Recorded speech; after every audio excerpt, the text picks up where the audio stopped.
Joe Ajaero, president of the Nigeria Labour Congress, has asserted that the union will not be swayed by external pressures after his recent visit to the Intelligence Response Team headquarters in Abuja.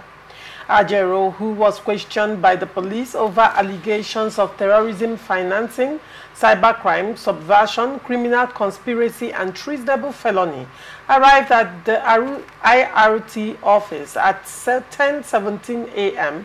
and departed shortly after 11:15 a.m. He was accompanied by human rights lawyer Femi Falana, SAN, activist Deji Adeyanju, and other senior Nigerian Labour Congress officials. Speaking to journalists at the Labour House, Ajaero dismissed the allegations as baseless and reaffirmed the NLC's commitment to defending workers' rights. "We cannot be intimidated," he stated. "The accusations are unfounded and we have nothing to hide." Reflecting on past challenges, Ajaero recalled previous struggles alongside Falana during the Abacha regime and emphasized the union's determination to continue advocating for workers' welfare. He assured that the NLC will press for the implementation of the minimum wage and remain steadfast in its mission despite the obstacles. Ajaero described his appearance at the IRT as an effort to maintain transparency and address the allegations. Despite the serious nature of the allegations, he remained confident, asserting that the NLC's resolve is stronger than ever. The union remains united and focused on its mission, undeterred by attempts to undermine its efforts. Ndamzi, what do you have to say to this? Yes.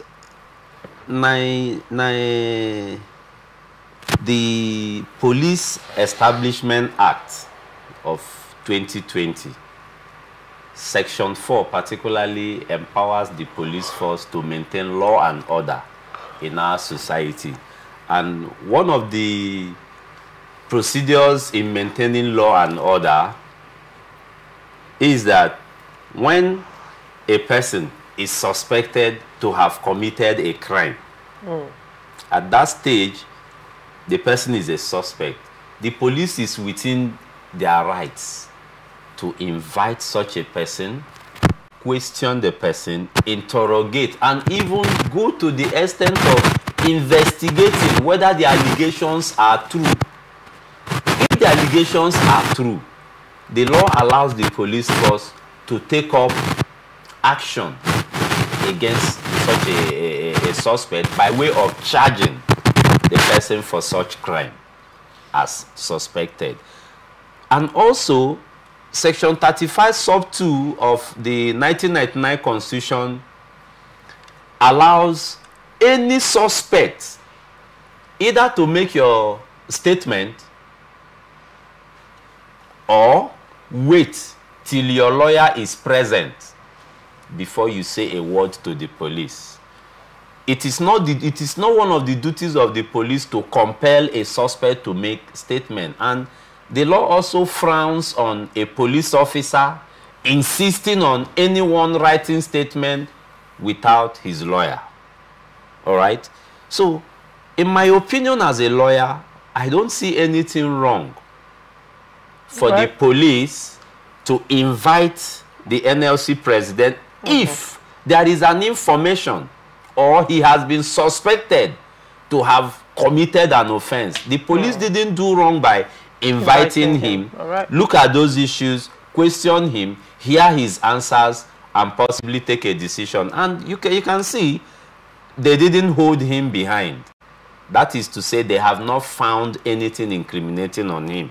But though we leave it at this, possibly with time we will know as event unfolds. All right, Daniel, what is your take? Yes, you see, sometimes when we accuse politicians, let's be careful. Let me even read the first this thing. I have the letter here. He said the office is investigating. He said the office is investigating a case of criminal conspiracy, terrorism financing, treasonable felony, subversion, and cyber crime, which you, not NLC, you, J. Ajaero, you. I think that bringing the body of NLC into this was for me a diversion. of attention and all. And I wish that the Nigerian police can also give Nigerians this privilege. When you need me, you invite me, I'll tell you the time I will come. He gave them the day he wants to come, and they allowed it. The letter never said NLC. The letter said, you, J. Ajaero. But he brought the body of NLC. The president, the lawyer of NLC, to defend his personal case. And see, we were quick to accuse politicians of using state resources. Whose resources was used yesterday? It is an allegation. And I will not sit here to say the police do not have a right to what they have done. Except you tell me this is what the police had done that was not correct. The police has invited you to say, you were mentioned in one of our cases that we're investigating. Your name came up. Not NLC as a body came up. Your name came up.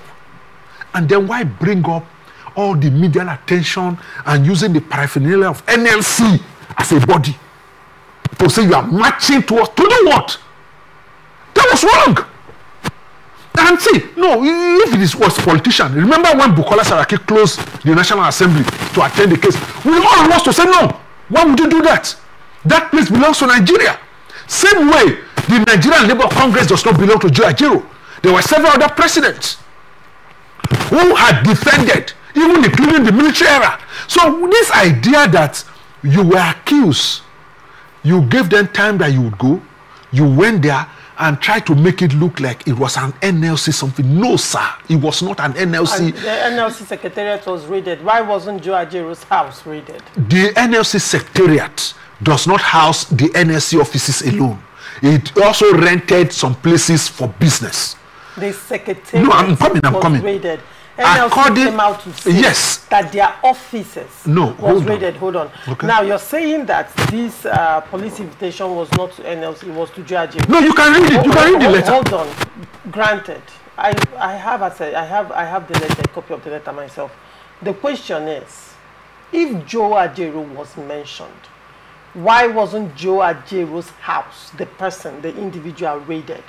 Why was NLC office raided? And you recall that shortly after that raid, even the police denied raiding that secretariat. The DSS denied. And after that, it still boiled down to the fact that the Nigerian police much later. Now, but why did they deny it in the first instance? No, I'm coming. Like I said, okay. If it was against the person and not against the body, why not raid the person's house? Why raid NLC secretariat?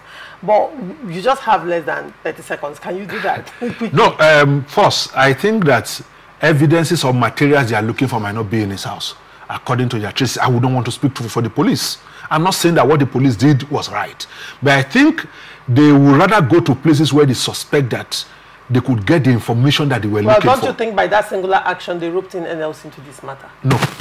They did not. No, the invitation was clear. The invitation was clear. For me, the invitation was NLC clear. Was raided. Yes, NLC secretariat was raided. Less than 24 hours after NLC released a communique condemning extrajudicial killings of the police.